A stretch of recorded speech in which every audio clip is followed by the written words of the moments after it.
Just really briefly, my name is Gibron Jones. I grew up here in St. Louis, in an area called Walnut Park. I started growing food at the age of 6. I learned from my parents and my grandmother. We had a 17,000 square foot plot of land where we grew pretty much all of our food.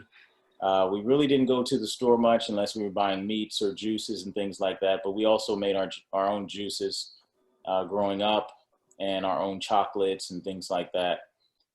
So we were kind of homesteading before. I don't even know, maybe before the word homesteading. I'm not sure. Probably not. But I've really always been interested in local food.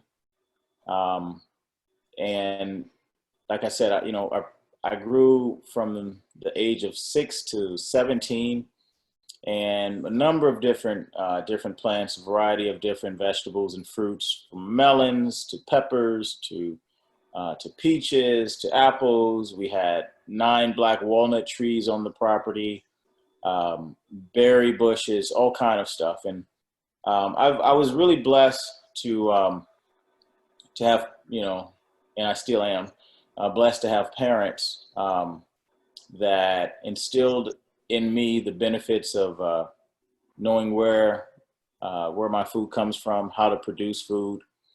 And it was during that time that I really got a connection with nature, um, and the benefits of passing this type of information on to the younger generation, so that it continues. And so uh, I am product of different industries, architecture, Kansas State University for architecture.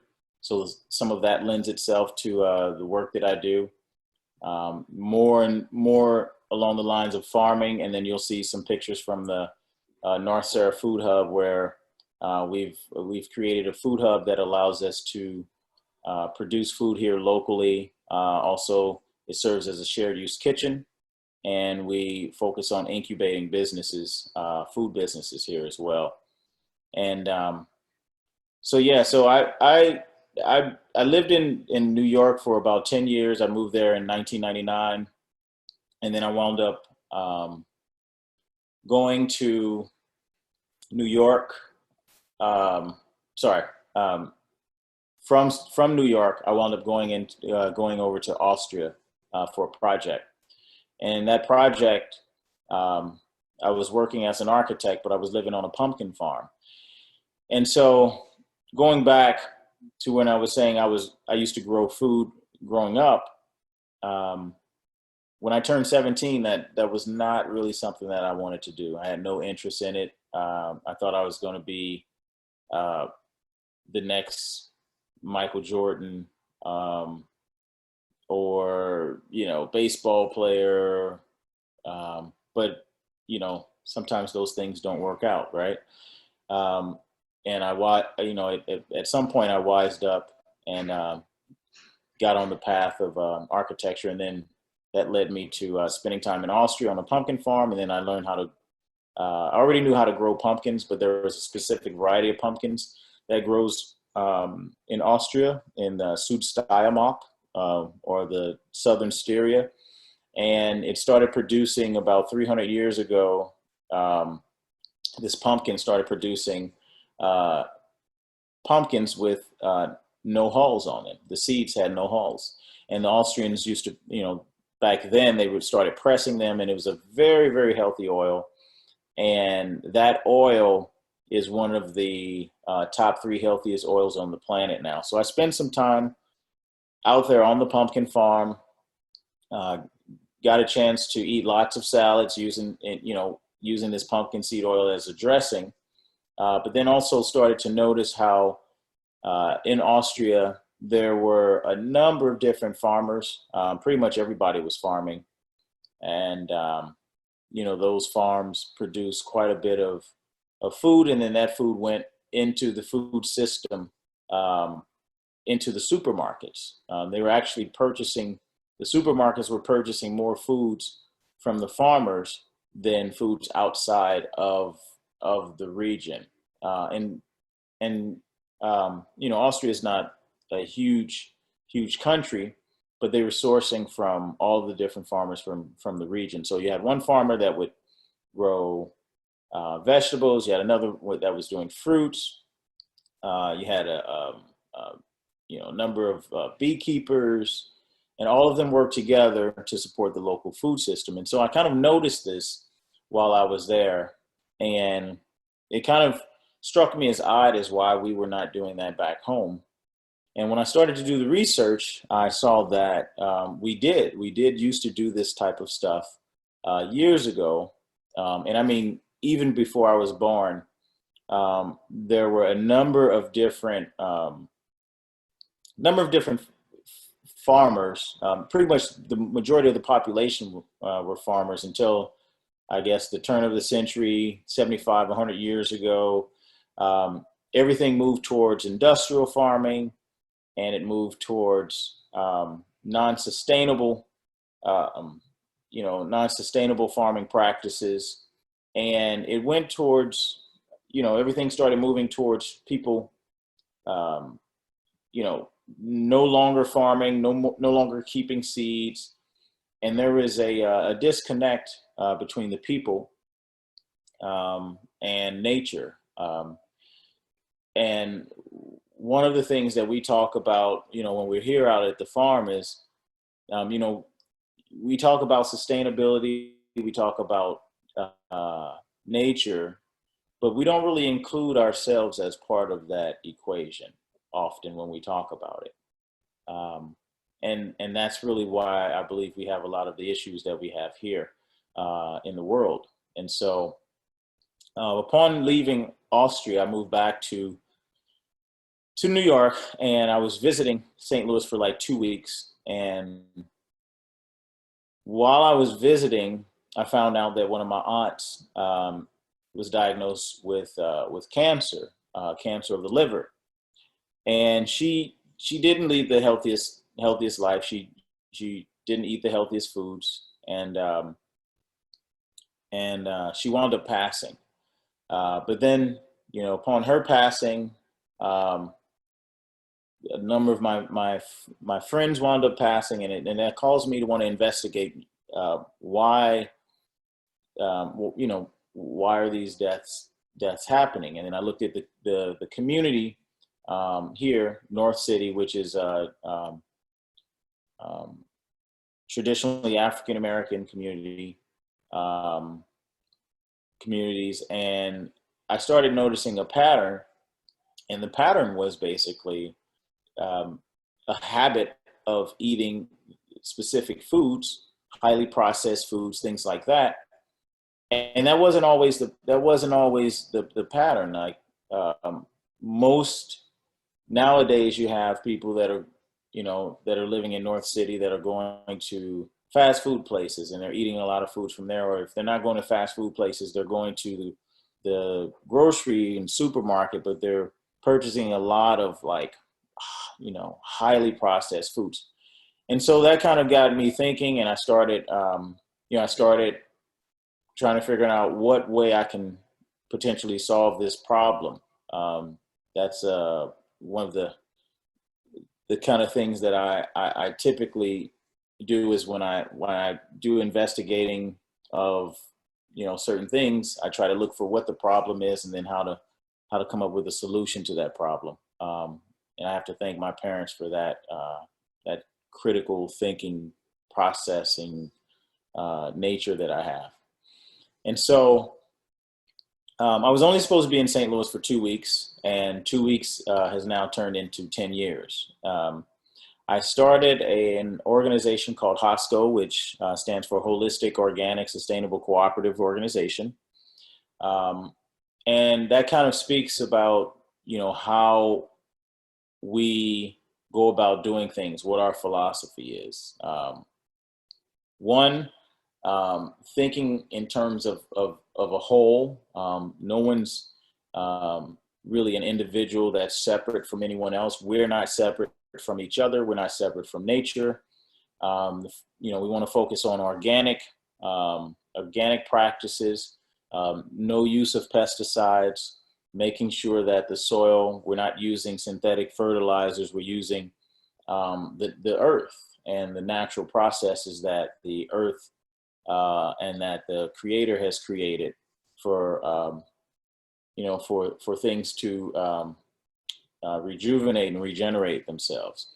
And we also want to focus on sustainable practices. Sustainability is, a number of different people have these ideas of what they think sustainability is. And, I try not to, debate or argue with what a person feels.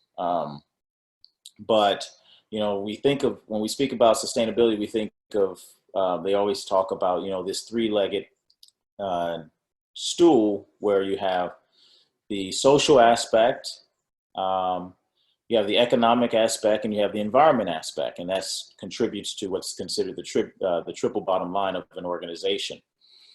And so when we try to focus on being sustainable, we want to take those things into account. And then, this idea about a cooperative. When I lived in New York, I was a member of a number of different co-ops. I've been studying co-ops for about 10, 15, well, actually more than 10 years, 15, 20 years. And I started to see how those cooperatives function. Those cooperatives were made up of people from the community, and then the community themselves, those community members actually owned the cooperative. And so that means all of the benefits went back to the local community. And I felt that is probably at the time, one of the best models, and I still think it is, moving forward if we're going to really change the dynamic and the course that we're on. I just read the other day that, they're predicting that in 2050, there'll be no more, fish in the ocean because of how we've overfished the oceans and not allowed the natural resources to replenish themselves. The natural systems that are in place, we're destroying them because we're not allowing them to regenerate. And so, next slide, please. So I created HOSCO, and HOSCO, our mission is pretty simple. We want to incubate cooperatives, and those cooperatives, we only focus on food businesses, and our focus is to support a new, healthier food system. As it says here, in short, a model for sustainable food production, economic empowerment, entrepreneurship, and energy. And so, next slide, please. And so, you can go ahead and go to the next slide. There we go. Okay. And so, HOSCO itself is a continuously evolving idea or movement or concept in which we want to start with education and teaching people the benefits of not only taking care of their environment, but taking care of themselves and how they're connected to the environment, and the benefits of eating healthier foods, the benefits of knowing where their food comes from, and the benefits of how through producing your own, becoming producers, or prosumers, as they say, producers and consumers, as opposed to just consumers, how that's going to impact the economy, but also the environment and also your health. And so our focus is really, we try to really engage the community directly where they are. Our organization is in predominantly communities of disadvantaged people, people who are at or below the poverty level.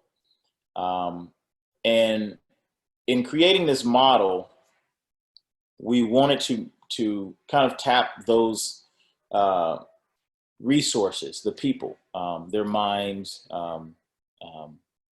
their power, their ideas, and include them into this this model that we've developed, so that they feel that they're part of it. And it's important to be inclusive, especially when you are talking about you know, being holistic and sustaining, you know, our health and the local economy. And so we believe that we could shift this mindset towards a different mindset where we become instead of a profit-driven economy, we're a resource-based economy. And so we know that we have these natural resources that are available to us, but we want to make sure that they continue to become available to us. And not only just us that are here right now, but also the future generations. And then we also work to engage those people through, in the community, through a number of different culinary classes, through our workforce program with the Department of Labor apprenticeship. We have a culinary apprenticeship program. And then we also have a farm program, an agricultural farming program. And so, and I see that people are asking questions, but I will try to answer questions at the end. And so if people want to ask questions, I'm going to try to speed this up. Like I said, I can talk for hours. We can go ahead to the next slide. So this slide here kind of talks about economic empowerment, like I was saying. So we believe that the people in the community are the ones that that can change their own dynamic. We engage them through our workforce training program. We teach them how to grow food, how to take that food from the farm. We take that from St. Louis has a program where if you mow the lawn or mow the lot that's next to you, because there's a lot of vacant lots here, if you mow that vacant lot for a number of years, then the city will give you that lot, and then you can produce food on that lot, which does two things. One, it lowers your cost of living, but it also provides you a way to generate income. But if you don't know how to generate income, no one has ever taught you or shared information with you, you really don't know how to do it. And so our role as an organization is to engage those people in the community and share the knowledge that we have with them. And so in doing so, we've been able to impact a number of different communities here, but it's not enough. It's never enough. And so we try to encourage anyone who joins us and participates in this model to do the same. And so it's not really about HOSCO doing it. It's about individuals coming in, learning, and then taking what we've given them in terms of the knowledge base and sharing that with them so that they can go out and create a food-based cooperative, food-based business that does the same. And then they also share that with the members or the individuals that participate in that model. And so it's kind of replicates itself, and that's really the idea behind it. Next slide, please. And you can go to the next slide. And one more. And one more. Okay. So this is kind of our model, and I'm going to kind of want to get through this, and then I want to get to the pictures because that's where I can show you a lot more of what we're doing. So this is our model. HOSCO would be that revolving fund at the top. It's a nonprofit organization. HOSCO Shift Inc. is a nonprofit organization. But HOSCO, I've created 3 co-ops. The first co-op is the farming co-op. Obviously, the farming co-op is set up to produce food. Not only produce food, but teach other people how to produce food as part of our agricultural incubator. So those foods are then produced by those farmers, new and beginning farmers. And then we created a food hub. Why do we create a food hub? Well, those farms are producing food, but we also want to make sure that that food is getting to a location where it can be turned into other food products. So if you're growing tomatoes, we don't want your extra tomatoes rotting in the fields, falling off the vines. We want to take those tomatoes, bring that to the food hub, aggregate it, process it into marinara, and then it can be sold by you to one of the local grocery stores because it was made in a licensed kitchen. But then also we would buy from those other producers and make food for St. Louis Public Schools, Ferguson Florissant School District, Maplewood, Richmond Heights. And so now you're getting those healthier foods into the school system as well. And that helps to put money back into the local economy, as opposed to what typically happens is a school system will, pay a contract food service company that's not from the area, and then you would be pulling money out of the community. So what we want to do is make sure the money circulates and it stays in the community. And then the last part of this model, you can see where it says worker co-ops. The last model, this 3-part model, is the actual co-op grocery. And the co-op grocery pretty much focuses as the retail arm. Now, each one of those co-ops are basically run by individuals from the community. And HOSCO itself serves as kind of like a managing partner, but also really serves on the board. But we allow the individuals themselves to kind of run the operations, and with the guidance of us, to kind of help direct and steer them so that they can learn what it takes to build a business and run a business, especially a co-op business. Because, just because you grow vegetables and you're a farmer, it doesn't mean that you know how to handle the business aspects, right? A lot of farmers are phenomenal at farming, but once you try to get them involved in the business aspect and accounting and all of these other labeling and the procedures that go along with all of these things and introducing their products to the market, then what winds up happening is that you have problems that occur. And so what we try to do is make it easier for not only the farmers, anyone that wants to produce their own food products, and then community members, because as part of this co-op, they get to purchase foods at wholesale prices. And so one of the ways that we sustain this model is we do have a traditional pay system, but then we also allow people, or we ask people to give us 1 full 8 hours work of their time per month. And what that does for us is it lowers our labor costs. And in co-ops and any business, labor is one of your biggest costs. And so if we have 100 people that have committed to giving us 8 hours per month, only 8 hours per month, well, you have 800 hours that you can work with. And so that significantly lowers our labor costs. Next slide, please. I'm going to touch upon this really quickly. We are always focused on people first. Co-ops are not driven by profit, but they're driven by the desire to meet a common need. That need being fairness, equity, justice in the marketplace.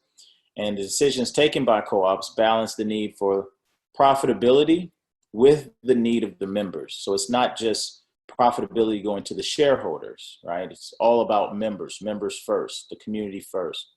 Affordability, cooperatives help people obtain goods and services that they may not otherwise be able to afford. When we purchase in volume, so we can afford lower costs, and then we can turn those lower costs over to, the lower cost of goods then is transferred over to people in the public, which allows them to purchase at wholesale prices. And we can also sell to the public at bulk wholesale prices, which is the difference between us and a traditional grocery store or a Sam's or a Sam's Club or a Costco.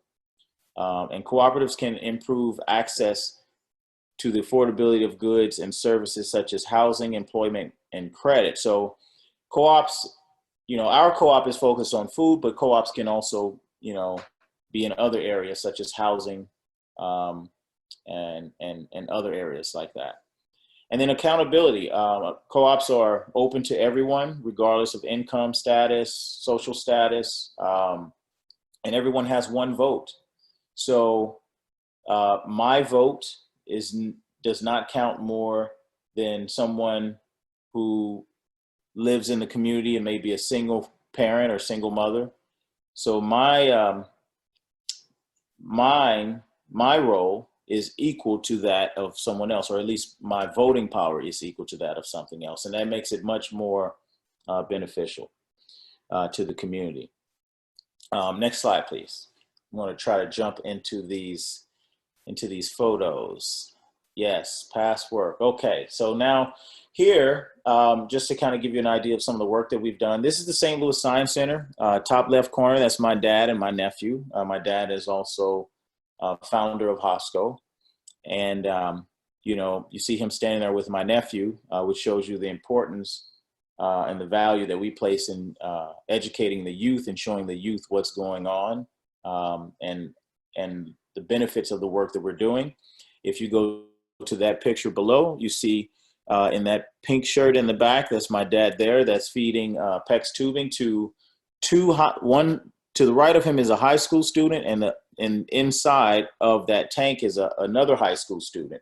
And so what's happening is that we're putting PEX tubing into what you would see on the right is a 3,000 gallon double bunk bed aquaponic system with a floating raft system. And it's a closed loop system that shows how you can create your own sustainable food production at a low cost. Now, obviously, the size of this is pretty big, but the low cost we have is about for this system, I think it was about $3,500 to $4,000 for this complete system. And most of this stuff was built by stuff that you can get at Home Depot. And so we share this with the community and teach people how to do these types of things. Next slide, please. So here we have on the left, we're delivering food out to the community. Now we started out doing microgreens when I got back into growing, but we weren't, we weren't selling these microgreens to people in the community because microgreens are very pricey. What we were actually doing is teaching people how to grow these microgreens, and we would buy them from them, and then we would sell them to the chefs. So what we've just done is created a way to empower people, because microgreens are a very fast growing crop. They're a high value crop. And those that you see right there, that's me in the pink checkered shirt, and that's Michael Ebron on the right. And so each one of those containers sells for about $5 to a chef. And so as you can see, it can be very lucrative, and it only takes 12 to 14 days to grow a new batch and harvest. So it's a fast growing crop and a very high value crop. And our role was to teach other people how to do this. There are people that are growing this, and they're being engaged in the food system. But for us, it wasn't a thing that, we were trying to become wealthy off of microgreens or rich off microgreens. We wanted to empower other people to learn how to generate income from doing the same thing. Next slide, please. So on the top left, that is me showing a group of students at the Flants Early Childhood Center. I taught them about, the difference between fruits and vegetables. How do you tell the difference? Fruits have seeds. Right, they're looking at a bean that's coming out of the seed, or the seed coat. So we taught them about the seed coat, the embryo, and these are babies, and it's amazing how they're like sponges and how their brains absorb information. Unfortunately, as you get older, that doesn't really happen as easily. But I try to teach them as much as I can about producing food and the benefits, so that it stays with them, so that when they get older, they remember it. And just like me, even if they don't have an interest, they get distracted, it's always in the back of their mind. They can reconnect with it at another time. On the right, you see at the top right, those are students that built their own aquaponic system. Aeroponic system. And this was part of the Lego competition, and the theme was food security. The bottom right, you see that they're presenting to the judges, and they actually won that competition. That was the first team that I've ever had, and they won that competition. To the left, you see those same group of students on the left at the bottom left, and that's me with my dad. All of these students are college age now, which is crazy for me. But yeah, all of these students are college age, graduated college.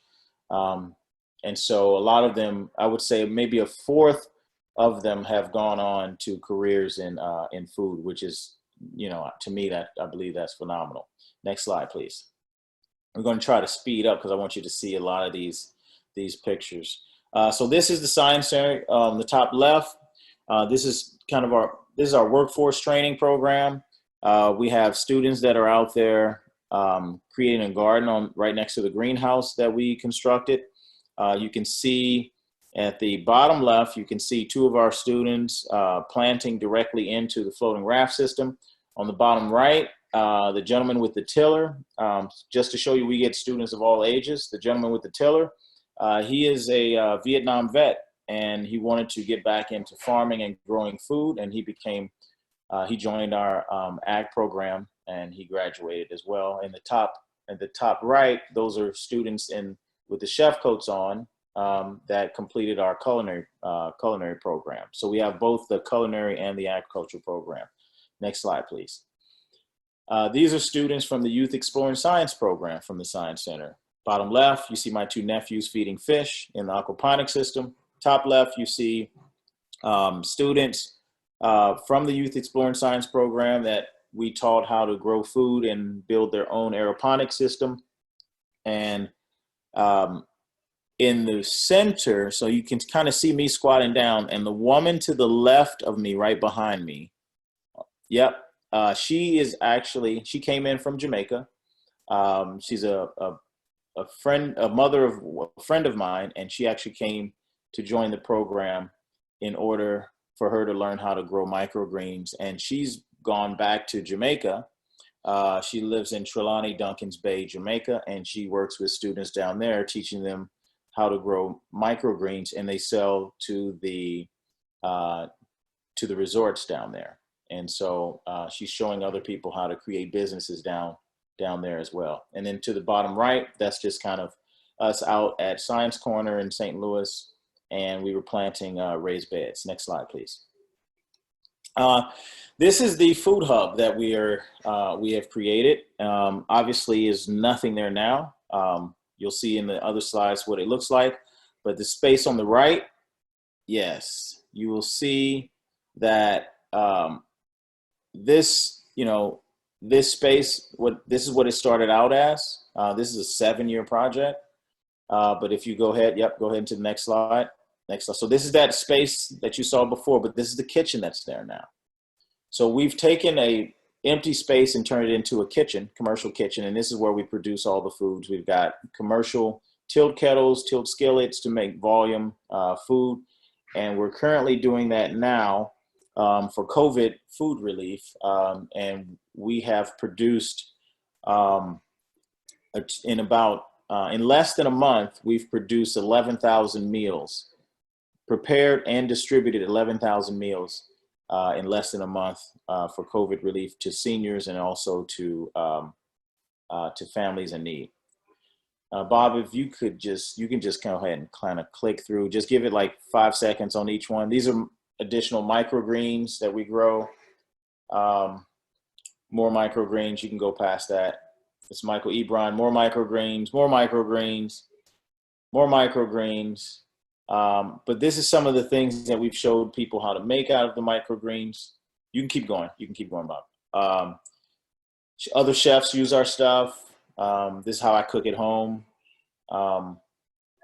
So this is, this is not, for me, it's a lifestyle. There's Will Allen, one of my mentors, who created Growing Power. Phenomenal guy. Next slide, please. That's me talking to him with some weird aviator glasses on. There's Chiquita that came from Jamaica. You can go ahead to the next slide. Back to those students. Kind of repeats. This is one of our grocery delivery bins. If you can go back to that real quick. That's our grocery delivery bins. We deliver food out to the community. So our grocery store, the physical store is still under construction, but in the meantime, what we're doing is we're taking orders and we're distributing food out to people that need it, and they purchase online and we deliver it in bins directly to their doorstep. Go ahead, Bob. Yeah, these are just, you can see the different stuff that we've done. This is kind of what the Science Center project looked like. You can go ahead, Bob. Yep. There's my dad and Michael Ebron. These are students in the top, that was at the top left in that last slide. These are more students. So the work that we do is really to showcase and provide a benefit to the community. And, we want more and more people doing this type of work. It's not really about us doing this work. We have a limited amount of time here on this planet, and I feel that we should be focused. Oh, stop right here, Bob. This is our property out in North County, and so it's 240 acres. We're partners with Confluence Farms, one of my board members, and we also house out here another partner, Jason Gerhardt, who runs the Permaculture Institute. So we have the Permaculture Institute that was in Santa Fe is now located out at our site in North County. Go ahead, Bob.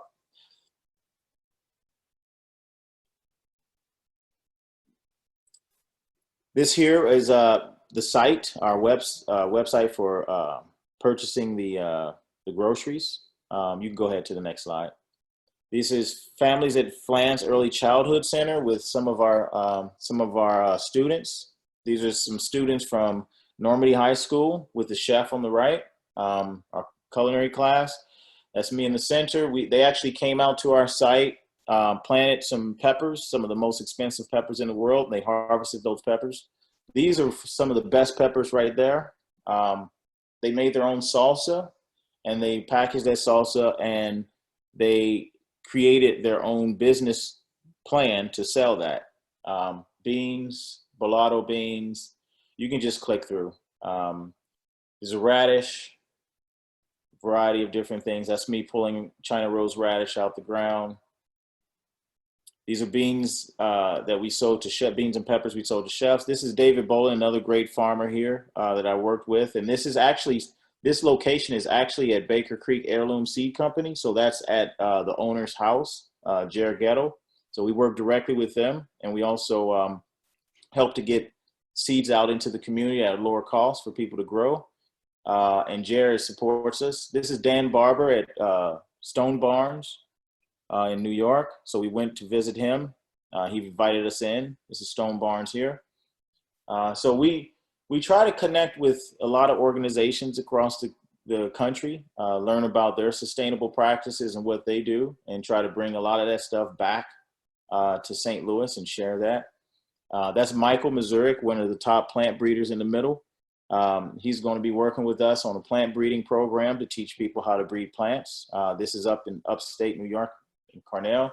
That's Jared Ghetto on the right, my mom in the center at the Heirloom Seed Festival out in Santa Rosa, California, where I was speaking. This is a pepper grower, one of the top pepper growers here. And phenomenal work he does. These are sweet potatoes. We grew 14 varieties of sweet potatoes this last year.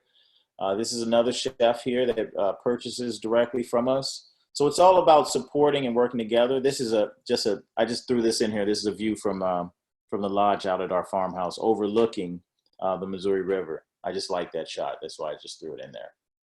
You can go ahead, Bob. You can go ahead and just click. Back to the kitchen.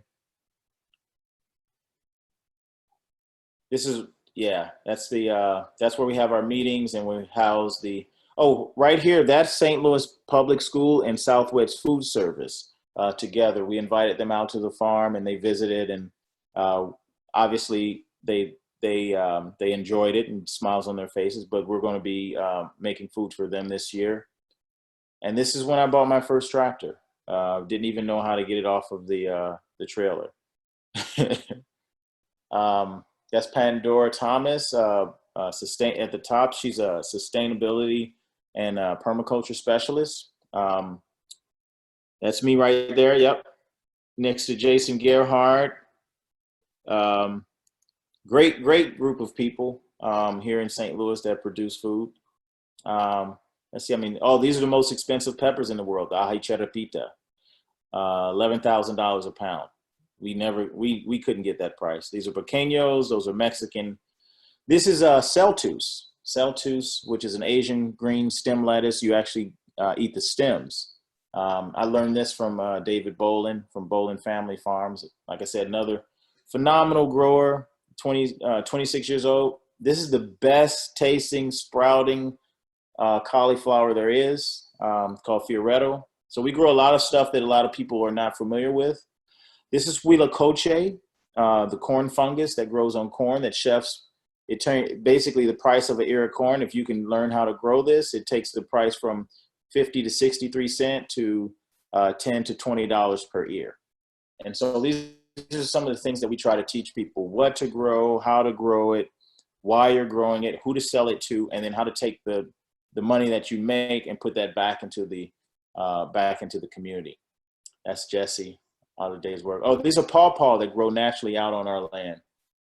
And then that's David's son, little David Bolin, on the tractor. And Michael Ebron, who's not only one of our farmers, but also he's handling our logistics. This is our first flagship product, Kerbiscanol. This is the pumpkin seed oil.